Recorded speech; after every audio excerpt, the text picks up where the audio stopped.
What's the best way to get out of a ticket? I get pulled over a lot, and I've tried to do like the honesty thing, and that worked for me for a while. And I would actually admit, you know why I pulled you over? Yeah, because I was speeding. And a lot of times they would just let me go. And then I ran into this one guy when I was in Buffalo, and he goes, you know why he pulled you over? I go, yeah, because I was speeding. He goes, you have any idea how fast you're going? I'm like, I don't know, 65. He goes, yeah, this is like a 30 or a 35 or something like that. Then when he took my license, he goes, is this your current address? And I was like, no. And he goes, well, how long have you lived in a new address? And I knew what the penalty was, but I said, I don't know, about 8 months. And the douche came back and he wrote me a ticket for both things, which I think went above and beyond. I want to ask you, as a citizen, if I don't yell it at him, can I just still yell cunt, sort of like at my windshield? Can I do that? I mean, what ends up happening there? I think you're just better off being quiet and taking the ticket. Oh, absolutely, I know that, but I was just really wanting to just yell cunt. I always wondered that too. What are you allowed to yell out, like, without it being considered... like, what exactly is insulting an officer like that charges? Well, looking like the way you do, Bill, no one's going to care if you get shot 30 times. What do you mean? I look like Howdy Doody. Exactly. No one's going to care when they show your high school picture. You know, no one's going to care looking the way you do. Well, this is, you know what? Yeah, we got plenty of guys like you around here. Can I ask you, like, how at what age do I have to be before I can actually sit there and go, what is your badge number, without just getting the shit kicked out of me? Because you can't do that in your 20s with like a baseball cap on backwards. I mean, aren't you just going to, get your head slammed off the pavement, and he just tells the judge, I felt threatened. Then you got a felony, and then hopefully your dad has some sort of political position and can get you out of it. I'd feel safer questioning a cop in New York City about anything than I would questioning a cop in someplace like Buffalo. Oh, really? In Buffalo, they're going to get away with a lot more, less politics. It's not really like New York City, a liberal city. And the cops are probably backed a lot more. So if the cop, smacks the shit out of you, like I said, looking the way I'll you end look, up getting busted, no one's going to care. Just better off take the ticket and walk away. That's so true, dude, because I went to college I went to Kutztown University in Pennsylvania, and it's this little bumfuck town in the middle of, like, Amish country, basically, in Pennsylvania.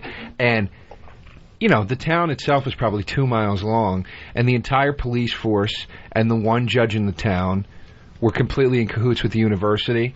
And the university, when they cracked down on student partying, they went right to the police force. The police would come through. They were doing so much shit that was just completely illegal. Like, they were literally, like, they'd look through peepholes in your door to try to see what was going on in your apartment before they came in, which is completely illegal. But there was nothing you could do. They'd look through the people. They'd could have put shit. hockey tape over the fucking door hole. I was high half the time. I didn't, I wasn't that inventive. There was nothing you could do. There were these peepholes, and I didn't have anything that you couldn't see through. Like it was 1984. Do you have any razor blades? I'm out. But there was you were just fucked, and it was like I remember I got a noise violation at 2 o'clock in the afternoon for something, and I was just like, what are you, out of your mind? It's 2 o'clock in the afternoon. And I went to the judge, and they were, in more or less words, they were like, go fuck yourself. There's nothing you can do about this. There's no way you can fight this. You're going to have to pay. And it was, you were helpless, man, like completely helpless, because it was a one-horse town where everybody knew everybody. And what you're saying is it's easier for that kind of stuff to happen in the middle of nowhere? Yeah, and it happens all the time, and you don't hear about it. I had one time I was doing a college gig in the middle of Colorado, and I drove like an hour in the wrong direction. So I'm in the middle of fucking nowhere in the Rockies, so I start driving back trying to make up. I basically have to drive 2 hours round trip to get back to where the fuck I started to get to this gig. So I'm flying, and all of a sudden this guy in like a Bronco, literally almost coming the other way, almost runs me off the road. And I see like the little blue light on the dashboard. It's one of those things. He's almost like a pizza delivery guy where they can't afford like a real police car, so they use his vehicle. That's probably how he got on the force. He gets out of the car. He doesn't even have the whole cop uniform. He just has his shirt tucked into these Wrangler jeans. And I'm literally sitting there going like, for all I know, this guy isn't a fucking cop. And he comes up and he just punches my window and he's like, get it out! Like yelling about my insurance. And right there, I just want to be like, now, fuck that, you drive away. No way, dude. Drive away, dude. That guy probably would have put two in the back of my head. I'm in the middle of fucking nowhere. And nobody would have cared, Bill. Exactly. If you were dead. Looking the way I look. I was thinking we could take care of this right here. Yeah. In Brainerd. Yeah. Oh, you're finished. There'd be nothing. You're fucked in that situation. So there's no way. Like, I was wondering, like, if so. The best thing is just to keep your damn mouth shut, because I just really wanted to say to that guy, like, you know, did you the guy in like Buffalo where he wrote me the extra ticket for my license? It's like, do you have some sort of like I don't know, policeman ball coming up where you need to raise fucking money or something? You really would you let a guy out of a ticket if he cried? Because I got out of a ticket like that once. I have to tell you, in Virginia. there are people you stop that you just like immediately. Okay, this is good shit. You just like them. This is good shit. You okay. just, as soon as you talk, you go, like Bill, looking the way you look, I know I would like you right away. Okay. What about me? Yeah, and you too. And you too. Yeah, you too. Such a need to be. He was adopted. And that's the key. Trying to bringing up childhood issues. What about me? How come no one ever loves me? I got pulled over for a seatbelt violation yesterday when I was driving into the city. And I just got myself like a PBA card. It was my first one ever. But I don't know the protocol on how to use that. And it ended up fucking me in the long run because the guy, I gave him my license without showing him the card. So he goes back into the car, his squad car, and I think he's just going to run my license, run my plates, and then come back. And if he's going to give me a ticket, he's going to come back to my window and give me the ticket. So he comes back with the ticket already filled out, but now I'm holding the card. And he goes, why didn't you show me that before? Like I'm supposed to know. I'm like, I don't get pulled over like all the time. Yeah, but now you know it. I'm going to tell you, if you have anything like that, break out with it. Don't give them your license. I felt break like it out was, with that I stuff. felt like that's how you do it, because I ended up getting one through this show. Actually, the Opie and Anthony show, I ended up getting one of those cards. Now, do those cards work nationally?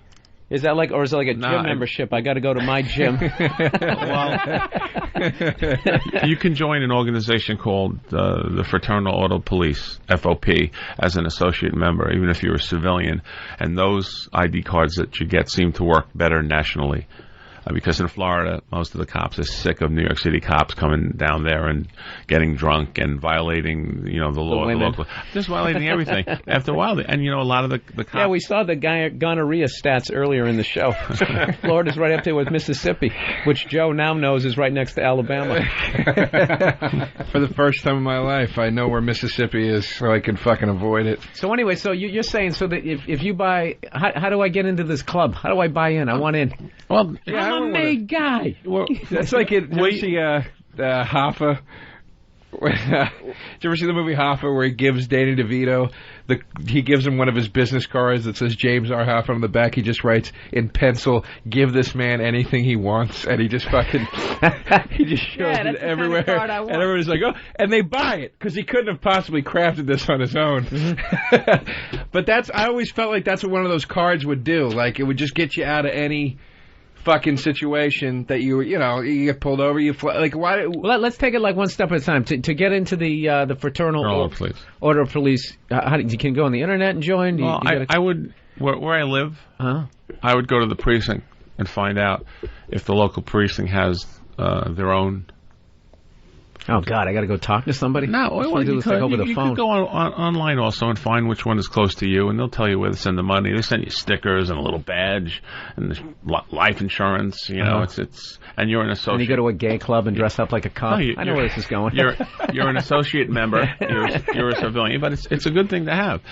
It's not going to give you carte blanche. It's if you were going a little bit too fast. You went through a stop sign. Yeah, that was the thing. I was going to like the parameters. Yeah, you can't break out one of those after you snatched a purse. I was just going to say, I got a card. You can't be standing over a body with 3 bullets in the back of his... Wait. But I got to tell you, if you did do something that was really severe, and they were going through your ID, and they see it, they won't acknowledge that you have the PBA cards or another police officer's business card. But if you get arrested, they can't let you go, but they will do something like give you your own cell. That is important if you get arrested, especially on the weekend. Literally, joining one of those could actually prevent you from being raped. Yeah. Well, that's what we learned today. If you get arrested on the weekends, you need to have your own cell. You can rest before arraignment, and you don't have to sleep with your eyes open. I had no idea how dangerously I've been living all these years. And looking the way you look on the weekends, you'll be in a giant holding tank with a lot of bears, giant bears, big giant bears. Steve the bear, is he going to be in there? Looking the way you look. And you'll have no sneakers. Your shirt will be gone. Nothing would make me happier than watching surveillance footage of 6 bears just descending on Burr's asshole. Me getting mauled. So, the joy. It'd be like in Menace to Society. I'd be showing the fucking tape to all my boys. You see the tape? All right, we want to. How often? Let me ask you. How often does? Because what I've learned through like certain comedians who actually have records and shit, there's a difference between jail and prison. Like jail is just, you know, when you go to jail, that's just kind of like some like. Is that like when you maybe have a little domestic violence dispute with your girl and they just kind of hold you down at the police station? Is there like a difference? Like I know there's like Leavenworth, there's like hardcore prisons, there's lighter prisons, but is there something that is just sort of like sometimes like guys get arrested and they I was in jail for 3 days and they don't have to go back, like the shit is over. Like what kind of law do you break when you just kind of have like one of those things? Like you hear guys, they've been arrested 38 times and it's like, what happened to 3-time loser? Well, it wasn't a felony, you know. Well, Rikers Island, you can be held up to a year, and then if the courts deem that you have to be further incarcerated, they'll move you upstate. So, you know, to any Sing Sing, Ossining, Dannemora, Attica, there are tons of places upstate where they would house you if you did something. But say like if you get into a fight in a bar, right, on 8th Avenue, you fight some other, you know, frat kid because he grabbed your girl's ass, you can't prove it or something, like I'm innocent in this story, right? You beat the shit out of each other, and then you both get both are pressing charges, whatever. You both get arrested. What kind of jail am I going to? You're not actually going to take me to Rikers, are you? No, I'm going to go to. You'll be at, if it happens in the borough of Manhattan Central Booking, which is downtown, and you know, of course, each precinct has a holding cell, right? And basically, if you don't have a record or any warrants, they want to arraign you before a judge, right? And it's like, let's make a deal. If we let you go now, will you come back? If we let you go, you won't get arrested again. If we let you go, do you want to come back with your own attorney? And they have your fingerprints come back, and then they look at your record. If you don't have any, you're going to be out the door. But you can end up in the system, especially, let's say, a Thursday night for 4 days. You can end up between the precinct and Manhattan Central Booking. Just because it's a busy time? It's busy on the weekends. And that's another thing. If you know a cop, you can have your arraignment pushed up also, because I've done that. So basically, the time to sucker punch somebody would probably be a Monday through a Wednesday, is what you're saying. The best time. Weekends are unbelievable. And plus, you have less assistant district attorneys working on the midnight shift. So wait, you just said you're going to end up in a system. What did you just say? The system. The system. But what were you... And Joe, looking the way you do, which is a very reoccurring theme on this. I think this is a chance. And you know what, Joe? Nothing would make me feel better to see a half Egyptian getting shipped out to Rikers Island. I just want the footage of your face as you're driving over that bridge by LaGuardia. When I'm the first Egyptian to be jailed there, and they're all waiting, you know, like it's a new meal on the menu. We ain't never had Egyptian. They just fucking line up to get a taste. Can you get arrested for like a bar fight and just be such a dick that they end up sending you to Rikers? Like, have you ever seen somebody like who's just throwing gas on the fire, where it's like, dude, you literally would have been the scenario you said, where you would have got arraigned, you would have been out of here in a couple of hours, and next thing you know, you're in a knife fight in like fucking Sing Sing. Like, what's the worst case scenario? Well, if I arrested a guy and he was a complete asshole, the first thing you do from the scene, you bring him to the hospital, and that's going to add a day, maybe a day and a half to his incarceration. You bring him to the hospital, you think that he's mentally unfit. You're supposed to be the expert as a cop. You can tell if the guy's crazy. You could tell if the guy's hurt. And they really don't want you to bring him to the precinct if he's acting in an irrational manner or he's really hurt. But even if it's on the fence, whether he's crazy or whether he's hurt, you could fuck him by bringing him to the hospital. But isn't the hospital better than being in with the bears? And then you get your own bed? It adds a day to your time in the system. It's a day later that you'll be arraigned. It's a day later that you'll get to central booking from the hospital. Oh, I get it. You make them think like you're icing a field goal kicker. You make them sit in the hospital and think about going to jail. System. And especially if it's a psycho ward, you have to wait for the shrink to come and evaluate him. And that could take a day.